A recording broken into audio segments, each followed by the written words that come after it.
Previously, in part 1, we prepped this rugged pallet wood for its transformation into a unique workspace.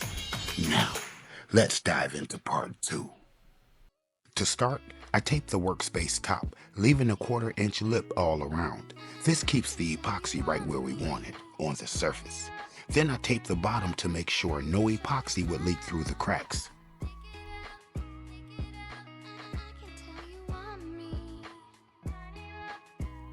Next, I mixed the epoxy, hardener, and a couple dashes of metallic mica powder for that subtle shimmer.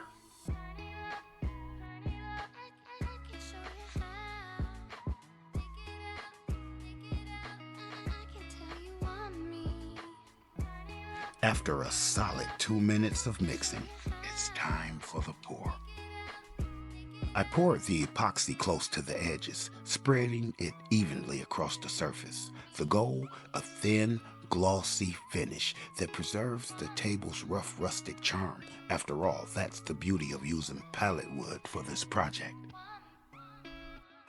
After letting it cure for 24 hours, the workspace table is finally ready for the next step.